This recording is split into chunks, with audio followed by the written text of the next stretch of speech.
મિત્રો, હું એડવોકેટ રાઠોડ દુષ્યંત, અમદાવાદ. મારા સૌ કોઈ દેશ પ્રેમી ભાઈઓ બહેનો અને દેશના ભવિષ્ય એવા મારા યુવાન મિત્રો, ખરેખર આજે માત્ર એક પાત્રને યાદ કરવાનો દિવસ નથી. આજે છે વીરતા, ત્યાગ અને વિચારોની જન્મજયંતિ.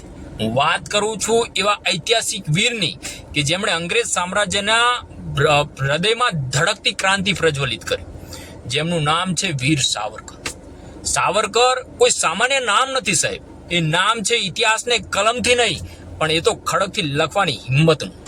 એ નામ છે સેલ્યુલર જેલમાં કાળા પાણી જેવી યાતનાને પણ તિરસ્કાર કરનાર અડીખમ માનવતાનું. સાવરકર દેશ માટે સપનું જોયું નહોતું, ખરેખર તેઓએ તો દેશ માટે મરવાની તૈયારી સાથે જન્મ લીધો. આજે આપણે તેઓની જન્મ જયંતિ ઉજવીએ છીએ તો માત્ર ફૂલ ચડાવવું પૂરતું નથી, માત્ર ફોટા સામે ઉભા રહીને નમન કરવું પૂરતું નથી. એ તો છે જ, નમન કરવું, ફૂલ ચડાવવું એ તો છે જ. સાથે સાથે આપણું જીવન પણ સાવરકર જેવું બનવાનો સમય આવ્યો છે. સાવરકર જેવો વિચાર, દેશ હિતમાં ત્યાગ અને તેને આજના યુગમાં જીવવો એ જ સાચી શ્રદ્ધાંજલિ છે. જેમણે હિન્દુત્વનો મજબૂત આધાર રાખ્યો, જે વિધાનસભામાં નહીં પણ તે તો જેલમાં બેસીને ક્રાંતિ રચતા રહ્યા, જેમના લીધે આજે આપણે મુક્ત હવા શ્વાસ લઈ રહ્યા છીએ.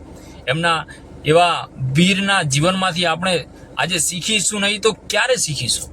મિત્રો, આજથી સંકલ્પ કરીએ કે આપણે વીર સાવરકરના માર્ગે જીવીશું, અખંડ ભારત માટે સંઘર્ષ કરીશું અને સાંસ્કૃતિક રાષ્ટ્રવાદને જીવંત રાખીશું અને ભારત માતાને વિશ્વગુરુ બનાવવાનો અગેન દરજ્જો આપીશું.